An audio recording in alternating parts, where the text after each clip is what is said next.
Hello viewers, আসসালামু আলাইকুম। সবাইকে আমার নতুন একটা ব্লগে শুভেচ্ছা জানাচ্ছি। ব্লগটা ছিল বছরের শেষ দিনের 31st নাইটে, যেহেতু বারবিকিউ করব, তাই সকাল সকাল আমি সব কিছু ম্যারিনেশন করে রাখছিলাম। চিকেন, মাছ সব কিছু মেখে একটা বক্সে করে রেখে দিচ্ছিলাম, যেন তেমন একটা কষ্ট না হয় সন্ধ্যার দিকে। আর আমার আরশি পাখিটার শরীরটা ভালো ছিল না, তো যেভাবে যেভাবে গুছিয়ে রাখা সম্ভব ছিল আমি একটু গুছিয়ে রাখছিলাম।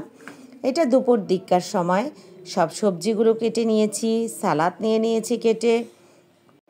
আমি চিকেন আর ফিশের সঙ্গে একটু সবজিও বারবিকিউ করি, ভালো লাগে খেতে।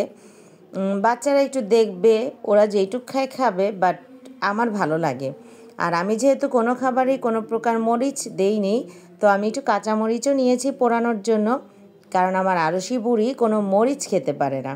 কারো কোনো প্রবলেম হয় না, বাট আরশি পাখি একটু মরিচ মুখে গেলেই ও খুব কষ্ট পায়। সব বাচ্চারা তো আর সমান হয় না, সবার টেস্ট বারও সমান হয় না। তো আমি আরশি পাখিকে দেখি ওর খুব কষ্ট হয়, যার জন্য আমি কোনো মরিচ দেই না, মরিচ ছাড়াই সব রেডি করে দিয়েছি। আর এখানে ইয়াসিন আমাকে ইনস্ট্রাকশন দিচ্ছিল, আম্মা এখানে এখানে এভাবে এভাবে লাইট লাগাও। তা আমি ওর কথা অনুযায়ী ওইভাবে লাইট লাগানোর পরে সে দেখছে ঠিক আছে কি না। তা আমি বললাম যে রাত হলে যখন লাইটটা জ্বালাবো তখন আরও ভালো লাগবে। তো ওইভাবে করেই ঠিক সন্ধ্যাবেলা যখন লাইটটা জ্বালালাম, আসলেই খুব ভালো লাগছিল। তো ও চাচ্ছিল একটু বেলুন লাগাতে, বলছিল বারবার, কিন্তু বেলুন লাগানো আসলে সময় করে উঠতে পারিনি, সারাদিন ব্যস্ততার কারণে। আর আরশি পাখির শরীরটা খারাপ ছিল, তো বেলুন ফুলানো হয়নি। আর এখানে আমি রায়তার জন্য টক দইয়ের মধ্যে সব মশলা অ্যাড করে নিয়েছি, যেন শুধু একটু শসা দিয়ে জাস্ট রায়তাটা দিয়ে খাওয়া যায়। তো সন্ধ্যার দিকে আমি যেহেতু বারান্দায় বারবিকিউ করব, বারান্দায় সব কিছু নিয়ে চলে গিয়েছি, একে একে মাছ, মাংস, সবজি, ব্রাশ, চুলা, চিমটা, যা যা লাগে বক্সগুলো নিয়ে আসছি। তারপর ছিল টমেটো সস আর বারবিকিউ সস এখানে রাখা ছিল।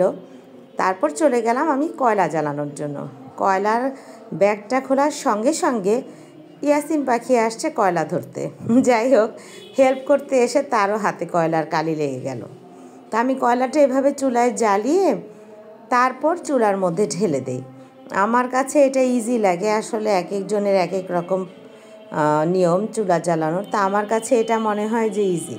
তো এইভাবে করে কয়লা নিয়ে ঢেলে দেন আমি এখানে মুরগিগুলো দিয়ে দিয়েছি। প্রথমে একটু চুলাটা ধরতে সময় লাগে যেহেতু, তা আমি চলে আসছিলাম বাচ্চারা কী করে দেখতে। আরশি বুড়ি এখানে ঘুমাচ্ছে, আর আরিশা পাখি তো শুরুতেই দেখলেন বসেছিল। এই তো আমি ওকে বললাম যে চলো আম্মা যাই, না সে যাবে না। তা আমি আবার চলে গেলাম আমার বারবিকিউর কাছে। আর ওর বাবা যেহেতু আসছে, ইয়াসিন ওর আব্বার সাথে ছিল, তা আমি এখানে মনোযোগ দিয়ে বারবিকিউ করতে পারবো, কোনো সমস্যা নেই, ওর বাবা ওদেরকে দেখতে পারবে। তো চলে আসছি আমি আমার রান্না বান্নাতে। আমার এই দিকে প্রথমবারের 2 পিস মাংস খুবই পুড়ে গিয়েছিল, ওই 2টা খাওয়া যায়নি আর। তো আমি মশলাগুলো বারবার ব্রাশ করে দিচ্ছিলাম, তারপর সস দিচ্ছিলাম যাতে একটু টেস্ট লাগে, মজা লাগে। সব শেষে একটু বাটার ব্রাশ করে দিচ্ছিলাম। তো আসলে এক একজন এক একভাবে করে বারবিকিউ, যেমনই করুক আনন্দটা হচ্ছে প্রধান। এক একজন এক একভাবে আনন্দ করে এই দিনটা, এই রাতটা। তো এইখানে ওর বাবা আমার ভিডিও করে দিচ্ছিল পেছনে, যখন আমি বুঝতে পারলাম তখন আর কি পেছনে ফিরে তাকে একটু হাসি দিলাম।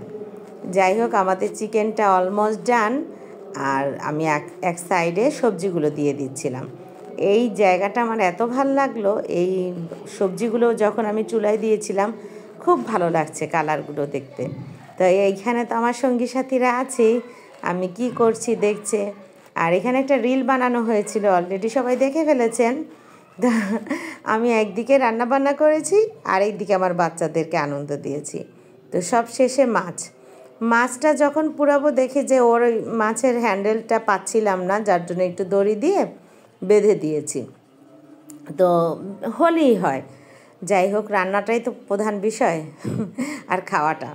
তো আমি মাছে একটু ধনেপাতা ব্রাশ করে দিয়েছি যেন মাছের গন্ধটা না আসে, একটু লেবুর রসও দিয়েছি। আর সাথে তো আমার পাখিরা আমার সাথে আছেই, তারা একটু পরপর আমাকে আনন্দ দিচ্ছে, আম্মা আমরা আছি, তুমি থাকো। দোয়া রাখবেন আমার বাচ্চাদের জন্য। তো একে একে আমাদের সব কিছু করা শেষ, এখন খাওয়া দাওয়ার পালা।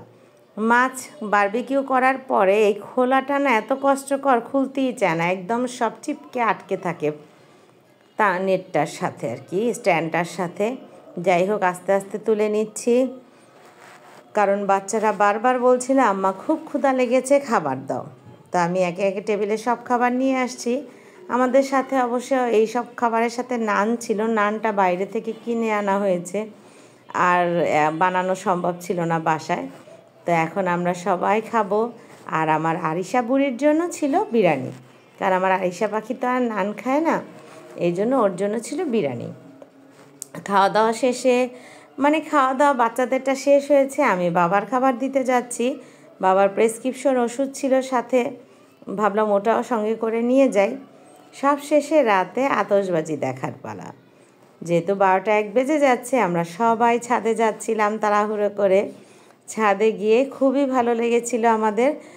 আরশি প্রথম একটু ভয় পেয়েছে, ও চলে আসতে চেয়েছিল যে আম্মা থাকবো না, ভয় লাগছে, কিন্তু একটু পরে সে আবার ওর বাবার কোলে চড়ে তারপর দেখেছে।